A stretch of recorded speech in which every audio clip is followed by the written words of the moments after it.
So समोसाको recipe चाहिँ all time favourite, सबैको favourite र मेरो पनि फेभरेट भएको कारणले चाहिँ आज तपाईहरुको माझमा चाहिँ समोसाको रेसिपी लिएर आइसकेको छु। र यो रेसिपी बनाउनलाई चाहिँ तपाईहरुलाई धेरै इन्ग्रेडिएन्ट्स चाहिदैन। तपाईहरुकै किचन पेन्ट्रीमा चाहिँ अवेलेबल इन्ग्रेडिएन्ट्सहरु युज गरेर चाहिँ यो रेसिपी इजिली बनाउन सक्नुहुन्छ। सो ढिला नगरिकन आजको रेसिपी सुरु गर्न चाहन्छु। Let's get started how to make homemade yummy samosa.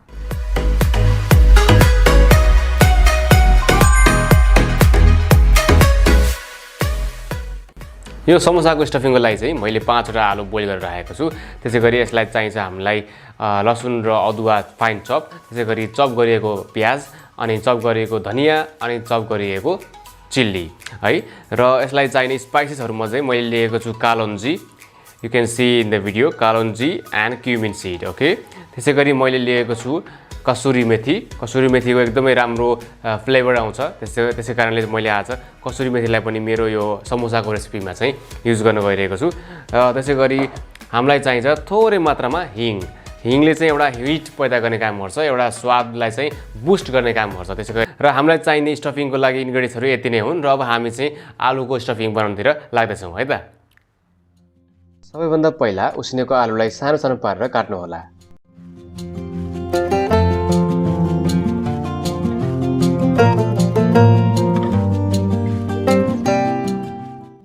त्यसपछि एउटा प्यानमा थोरै तेल हालेर मिडियम हिटमा बसाल्नु होला। अनि तेल तातिसकेपछि अदुवा र लसुनलाई हालेर भुट्नु होला है।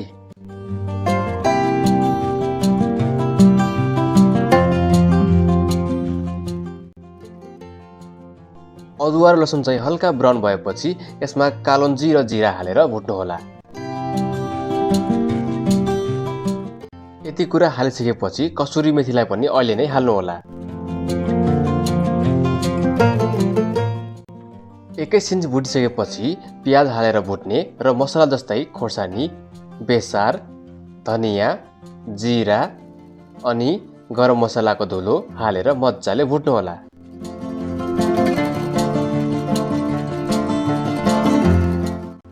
सबै मसला खारिएपछि आलुलाई पनि यसैमा हालेर मज्जासँग भुट्नु होला।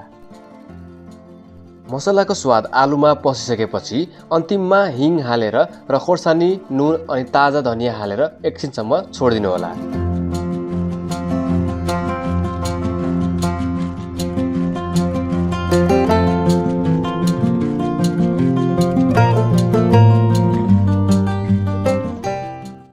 अन्तिममा कागतीको रस हालेर चाहिँ तपाईको स्टफिङलाई फिनिश गर्न चाहिँ नभुल्नु होला है।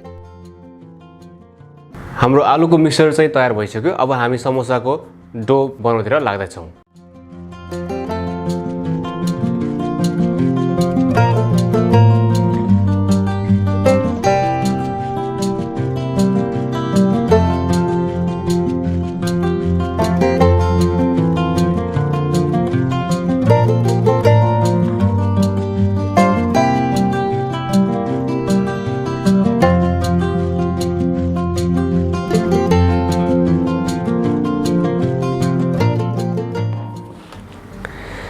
घिलाई चाहिँ मज्जाले मुसिसकेपछि चाहिँ हाम्रो मैदालाई चाहिँ हातले यसो गर्दाखेरि चाहिँ यसरी एउटा टेक्सचर बन्छ। तब चाहिँ तपाईले चाहिँ पानी हाल्दा सही हुन्छ है। अब म पानी हाल्दैछु। पानीलाई चाहिँ एकैचोटि धेरै नहाल्नु होला, हल्का हल्का गर्दै मुस्दै मुस्दै लानुपर्छ, किनभने यसको पिठोको डो चाहिँ हल्का टाइट नै हुनुपर्छ। अब मात्रै तपाईको चाहिँ राम्रो एकदमै मिठोवाला समोसाको डो तयार हुन्छ है। मैदालाई चाहिँ मज्जाले मुस्नु होला अनि यसलाई चाहिँ एउटा डो जस्तो तयार गर्नु होला। आज पानी कम यदि भइरहेको छ, तपाईको डो राम्रोसँग मुसिएको छैन भने चाहिँ पानी बेला बेलामा थोरै थोरै गरेर एड गर्नुहुन्छ। र मेरो पनि थोरै यहाँ पुगेको छैन, मैले थोरै पानी हाल्दैछु र यसलाई फेरि यसरी नै मिक्स गर्दैछु है। मज्जाले मिक्स गर्नु होला। तपाईको डो चाहिँ यो घिको कारणले हल्का सफ्ट हुन्छ सुरुमा, र हल्का रेस्ट गरिसकेपछि चाहिँ यसको चाहिँ टेक्सचर चाहिँ टाइट हुँदै आउँछ र राम्रो बन्छ।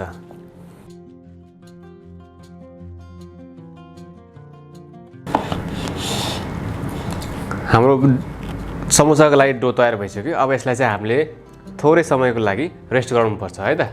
र समोसा बनाउनलाई हाम्रो डो पनि तयार भइसक्यो। अब डोलाई चाहिँ हामीले चाहिँ बेल्न सुरु गर्छौँ।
अब यो ड्राई हुनुभन्दा अगाडि नै हामीले यसलाई चाहिँ फ्राई गर्नुपर्छ है।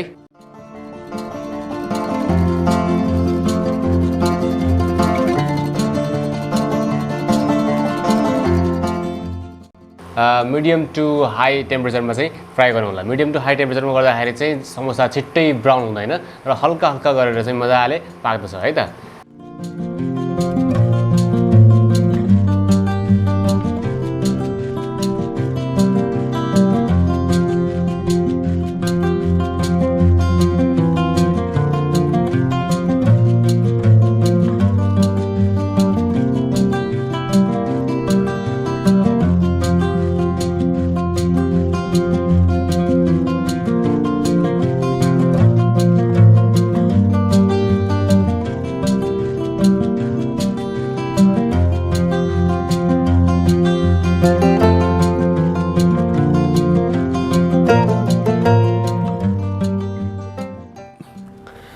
सो फाइनली गाइज हाम्रो समोसाको रेसिपी तयार भइसक्यो। एकदमै बास्ना मिठो आइरहेको छ र कलर पनि दामी देखेको छ। सो यो रेसिपी तपाईहरुलाई कस्तो लाग्यो? यदि मन परेको छ भने don't forget to put your comments in comment section down below.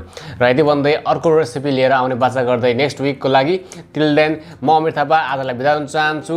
C you next week with another beautiful recipe. Till then take care, bye bye, नमस्ते।